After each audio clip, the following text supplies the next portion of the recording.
Assalamualaikum warahmatullahi wabarakatuh. Perkenalkan, nama saya Rizka Oktaviani Putri dengan NIM 1914224 PBSA semester 6. Baiklah, video ini disusun untuk memenuhi tugas ujian tengah semester mata kuliah Arbitrase Syariah, dosen pengampu Dr. Haji Syaiful Bahri, SAG, MM. Materi yang pertama berjudul Basyarnas. A. Profil Basyarnas. Sejarah Badan Arbitrase Syariah Musyawarah Kerja Nasional Majelis Ulama Indonesia pada tahun 1992 menampilkan salah satu makalah yang disampaikan oleh Haji Hartono Madrojono SH adalah tentang arbitrase berdasarkan syariat Islam. Kemudian, pada 22 April 1992, Dewan Pimpinan MUI mengundang musyawarah para pakar, penegak hukum, cendekiawan muslim, dan para ilmuwan dari beberapa perguruan tinggi, serta para ulama guna bertukar pikiran tentang perlu atau tidak arbitrase Islam. Selanjutnya, B. Tujuan Basyarnas. Tujuan utama didirikannya Badan Arbitrase Syariah Nasional seperti dalam Anggaran Dasar Pasal 4.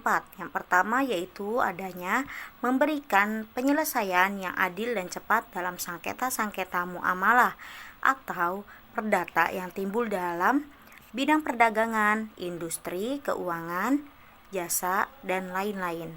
Yang kedua, menerima permintaan yang diajukan oleh para pihak dalam suatu perjanjian tanpa adanya suatu sengketa untuk memberikan suatu pendapat yang mengikat mengenai suatu persoalan berkenaan dengan perjanjian tersebut. Yaitu kriteria Basyarnas. Yang pertama yaitu nilai-nilai keadilan yang tercermin dalam Pancasila harus dijadikan salah satu acuan pokok dalam menyelesaikan sengketa melalui arbitrase Islam.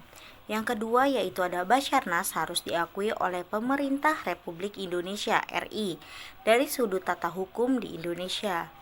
Yang ketiga, para arbiter seharusnya meletakkan kepentingan para pihak secara menyeluruh, seimbang dan tidak merugikan para pihak dan harus menegakkan keadilannya.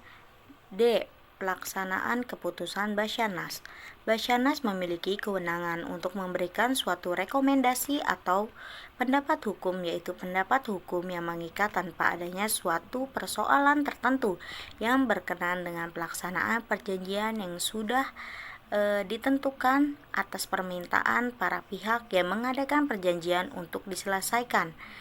Menurut Basyarnas, langkah-langkah yang harus ditempuh dalam berperkara adalah terhadap kesamaan secara umum di dalam bani.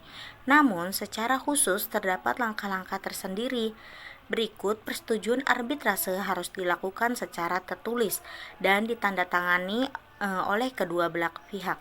Yang kedua yaitu jumlah wasit harus ganjil dan arbiter yang menerima penunjukan tidak boleh mengundurkan diri. F. Penerapan konsep tahkim di Basyarnas. Menurut Hartono Mardjono, bila lembaga peradilan lebih menitik beratkan pada diberlakukannya ketentuan-ketentuan hukum yang bersifat kaku, maka Badan Arbitrase Syariah akan menitik beratkan pada tugas dan fungsinya untuk mencari titik temu di antara para pihak yang tengah berselisih melalui proses yang akan digali dari ruh ajaran dan akhlak Islam menuju jalan ilahi. Sesungguhnya pelaksanaan tahkim itu di dalamnya mengandung makna musyawarah dan perdamaian. Cukup sekian dari saya, kurang lebihnya mohon maaf. Wabillahi taufiq walhidayah. Wassalamualaikum warahmatullahi wabarakatuh.